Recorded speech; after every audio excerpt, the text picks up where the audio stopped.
I'm going to preview the number 14 Baylor at number 22 TCU women's volleyball game, which will be played on October 6th at 2 p.m. Central Time on ESPN. There will be live stats as well. Baylor did not play a midweek game, as you could tell on the schedule. So their last game was against number 14 Arizona State, and they won 3-1. This meant 10-3 overall and 2-0 in the Big 12.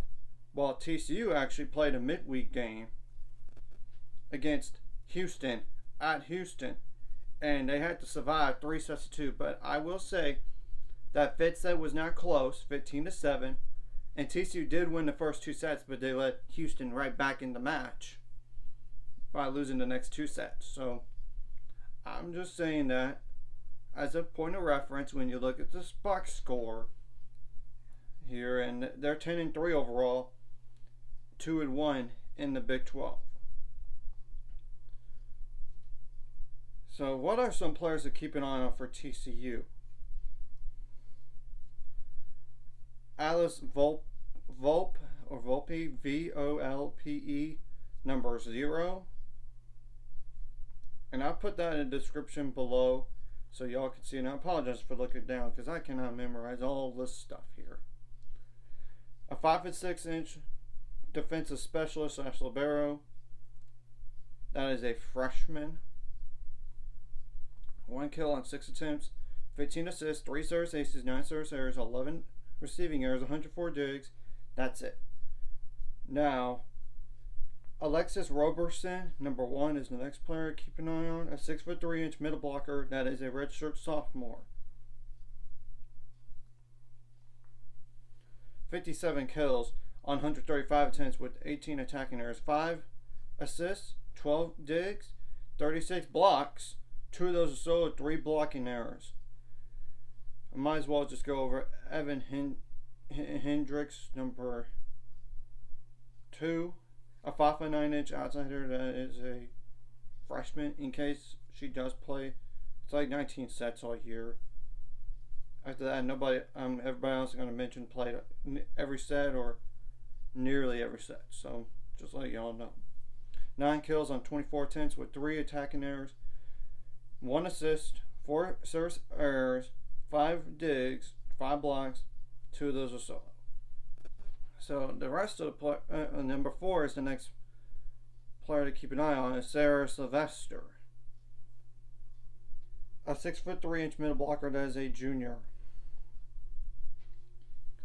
32 kills on 96 attempts with 8 attacking errors, 5 assists, 3 service aces, 3 service errors, 1 receiving error, 13 digs, 59 blocks, which is the most on the team, and 3 of those are solo, and 3 blocking errors.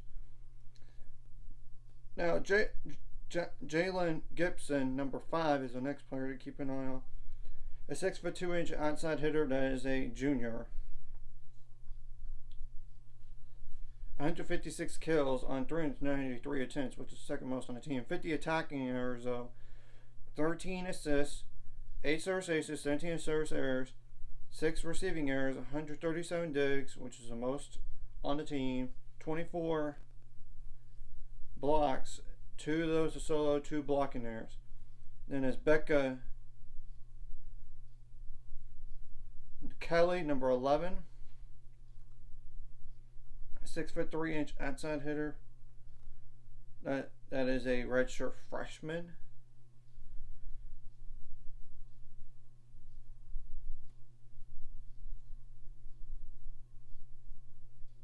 Yep, 6'3" outside hitter. That's a redshirt freshman.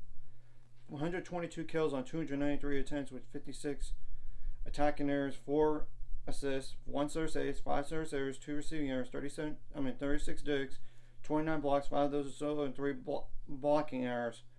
There's Lily Nicholson, number 12. That's 5'11" setter that is a sophomore. 16 kills on 68 attempts with 10 attacking errors. 531 assists, which is the most on the team.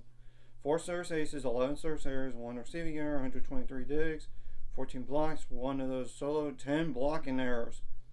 Actually, there's one other player I'm going to just go ahead and mention, even though she's only played 26 sets. So But after that, what I'm going to mention is like 49 sets, 39 sets, 49 sets played this year.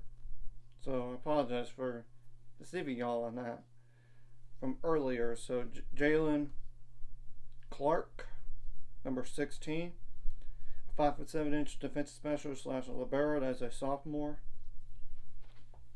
No kills on no attempts, 1 service ace, 2 service errors, 1 receiving error, 8 digs, and that's it. So there's Melanie Para, number 23, and she's the one definitely to know. I mean, 5'11" outside hitter that is a senior, and she actually played at Texas prior, but didn't play as much. So she's playing more at TCU, and she leads the team in kills and even on attempts and attacking errors. 255 kills on 653 attempts, with 69 attacking errors, 11 assists, 21 service assists, 37 service errors. That's both those categories on the most on the team. 10 receiving errors, 117 digs, 36 blocks, 4 of those are solo. There's Riley Weigelt, Weigelt,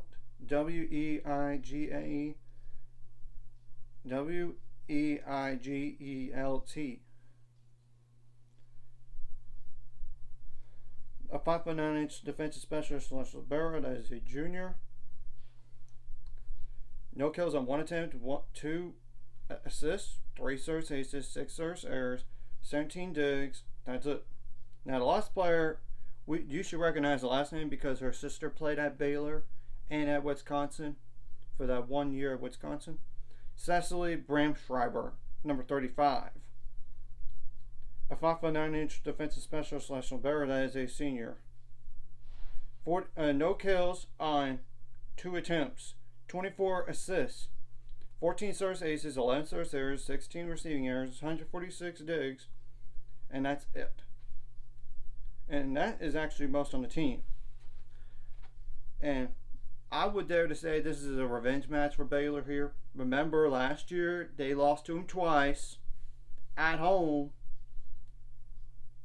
Or at least, yeah, they lost to them twice a year ago for sure. And this is one of those games that you cannot overlook. TCU pushed Wisconsin.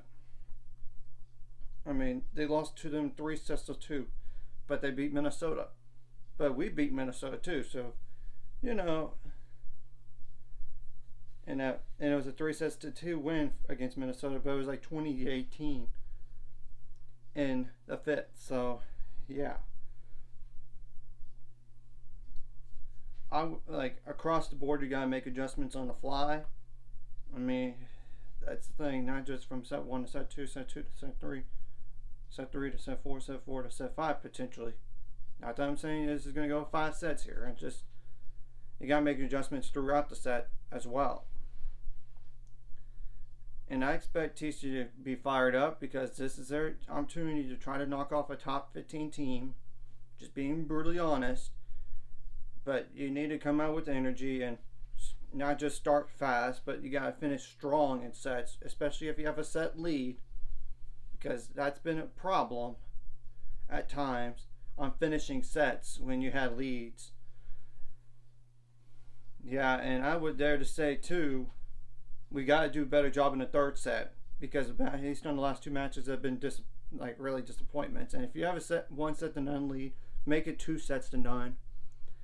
And obviously, I would like to sweep them, but I'm not going to guarantee it. If nothing else, just got to find a way to get the following set because you don't want that to be a 5-set match, kind of like against Arizona and Arizona State. I mean, that's the truth. And even Arizona actually beat BYU. So, you know, I'm just saying.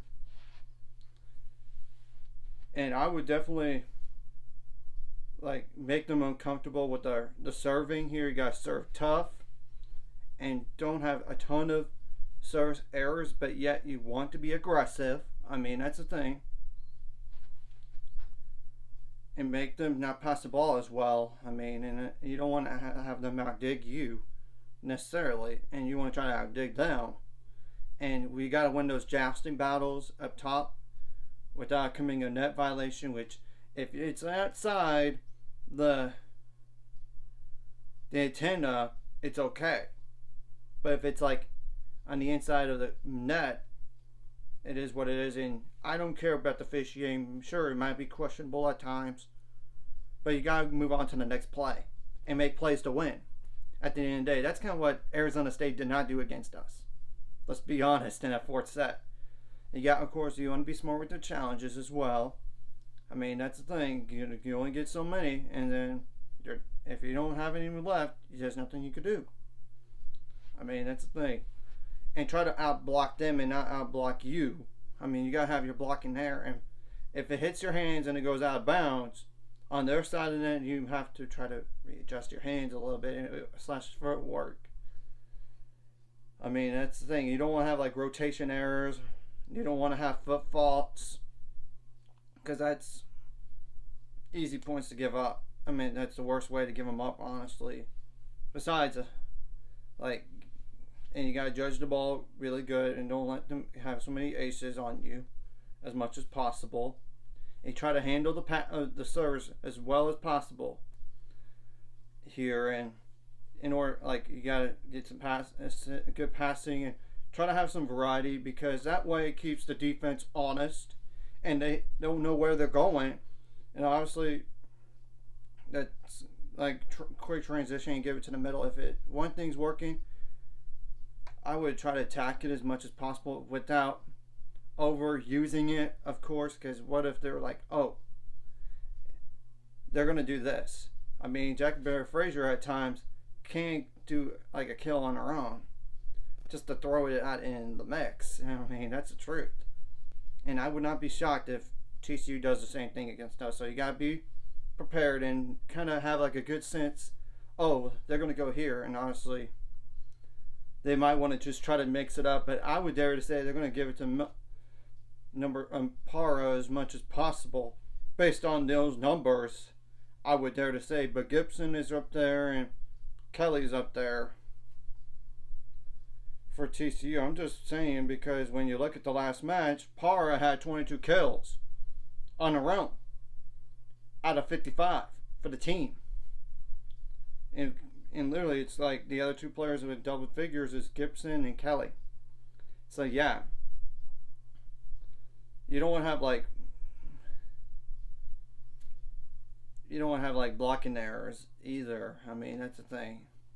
And it's always good to win those long rallies anyway, because it does make a difference in the match sometimes, especially if it's tight.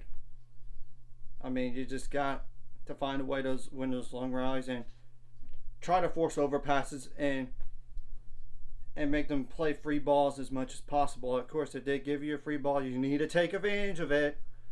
I mean, that's the thing. Or the same thing goes for overpasses. You got to. And obviously, you want to try to limit those as much as possible, because you don't want to give them as much as possible. And if nothing else, just play solid defense and get to the next play, as in keep the play going and all this. And you know, with the blocking, it could really get to their head potentially, and like, oh, I got hit this hard, and it goes out of bounds, and they have to readjust and on their angles. So you're gonna have to just stay composed in this match, and don't let the crowd intimidate you. I mean, that's the thing. You gotta be the mentally tougher team, and you are well prepared. You have not played a match since the Arizona State match, and well, TCU, they're just coming off the road here against Houston, and I did not preview this match before the Houston match, by the way, because it doesn't make sense to preview a match when I know the next day I could really preview it. And I just wanted to wait and see what happens on the results. Obviously, if it was earlier in the year and not a lot of matches played, that's different. Or so many days, that's totally different. But this is a conference match. And this is a prime opportunity to get a top 25 win again. I mean, that's the thing. And it could only boost your resume. I mean, that's the thing. And keep that start undefeated in the Big 12 still happening. And the good news is it's not that far in travel and all this. And obviously you want to try to attack the weaknesses for TCU as much as possible. And while like limit their strengths. And whatever you did wrong last match, you gotta correct this match. And whatever you did right last match, bring it to this one. Simple. So that's pretty much all I'm going to say here. And you should be very motivated for this match because they beat you twice last year. This time, we're not, just don't back down to them and just like go like, you're not going to push us around here. We're going to go be the aggressor. And you're not, and we don't care if you're at home or not. We're going to do everything in our power to beat you. So, anyways, if you like this content, hit the like and subscribe button. See you guys later on the road to 700 subscribers. Of course, ultimate goal is 1,000 more. Some money out this. Of course, like a video, comment video really helps YouTube algorithm. So more people see it. Sharing the video does help as well, so more people could watch. And if you're watching and not subscribed, hit subscribe buttons, free the notification bell as well. And obviously, if they do service errors, you gotta take advantage of it. I mean, it is what it is on that. And you gotta do well on side outs, unlike the opponent. That does make a difference in the match too. So that's just an few extra keys right there, or a few things to say about this match here. Okay.